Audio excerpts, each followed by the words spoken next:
নাহলে তুমি আমার মরা মুখ দেখবা। মেঘলার সন্তান বেঁচে আছে। মেঘলার সন্তানকে নিয়ে এলো সেই দাইমা, মেঘলার হাতে তুলে দিল মেঘলার সন্তানকে। এমনই একটি পর্ব দেখতে পাবে গরিব ঘরের রাজপুত্র নাটকের দর্শকরা।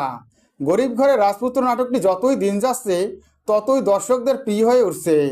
একের পর এক ধামাকাদার পর্ব উপহার দিচ্ছে এই গল্পের পরিচালক। তবে আগামী পর্বটি আরও মহা ধামাকা হতে যাচ্ছে। টান টান উত্তেজনা থাকবে আগামী পর্বে। চলুন তাহলে সেই পর্বটি সম্পর্কে আমরা জেনে নেই। ইতিমধ্যেই আমরা দেখতে পেয়েছি এমন একটি পর্বটি দেখে কান্নায় ভেঙে পড়েছে এই নাটকের দর্শকরা, যেখানে মেঘলার সন্তান মৃত্যু অবস্থায় জন্মগ্রহণ করে। কিন্তু এই নাটকের দর্শকরা কখনোই চায়নি মেঘলার সন্তান এভাবে জন্মগ্রহণ করুক।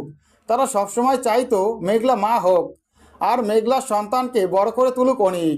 সন্তানের জন্য হলেও আবারও দুজনে নতুন করে সংসার শুরু করুক, এমনই একটি পর্ব দেখতে চেয়েছিল তারা। আগামী পর্বটি আরও ইন্টারেস্টিং হতে যাচ্ছে।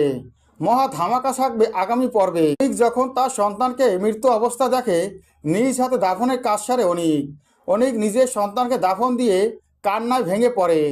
অন্যদিকে মেঘলা সন্তান দেখার জন্য ছটফট করে, কিন্তু মেঘলা যখন আসল সত্যিটা জানে অবাক হয়ে যায় সে আর কান্নায় ভেঙে পড়ে। কি করবে কিছুই যেন ভেবে উঠতে পারছে না মেঘলা। পরে মেঘলা খুবই রেগে যায়, অনিককে হসপিটাল থেকে বের করে দেয়। অনিককে হসপিটাল থেকে বের করে দিলে অনিক সোজা চলে যায় বাড়িতে। বাড়ি থেকে বৃষ্টির সাথে কান্নাকাটি করতে থাকে অনিক। বৃষ্টিকে কাঁদো কাঁদো অবস্থায় বলে, আমি আমার নিজ হাতে আমার সন্তানকে দাফন দিয়েছি। আমার মতো বাবা এই পৃথিবীতে দুটো হয় না। আমার জন্য এই সবটা হয়েছে।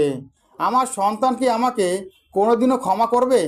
যে কথা শুনে খুবই কষ্ট পায় বৃষ্টি। এরপরে দেখা যায় অনিক শুনতে পায় তার কাকা বলছে মেঘলার সন্তানটি বেঁচে আছে। কিন্তু তখন অনিকের কাকাকে কিছু বলে না। অনিক ছুটে যায় দাইমার কাছে, তার কাছে গিয়ে আসল সত্যিটা জানতে চায়। তখনই সে বলে মেঘলার সন্তান বেঁচে আছে এবং কোথায় আছে আমি জানি। একটা মরা বাচ্চা হয়েছিল, সেই বাচ্চাটিকে পাল্টে দিয়েছি। আমার কাকার কথায় এই কাজটা করেছি। আমাকে অনেক টাকা দিয়েছে, টাকার লোভ আমি সামলাতে পারিনি।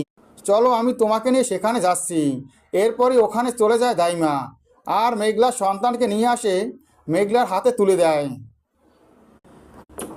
আর তখনই অনিক মেঘলাকে সবটা খুলে বলে। গরিব ঘরের রাজপুত্র নাটকের দর্শকরা এমন একটি পর্ব দেখতে পাবে। গরিব ঘরের রাজপুত্র নাটকের প্রত্যেকটা আপডেট ভিডিও পেতে আমার চ্যানেলটি সাবস্ক্রাইব করে বেল আইকন অন করে রেখো। ধন্যবাদ।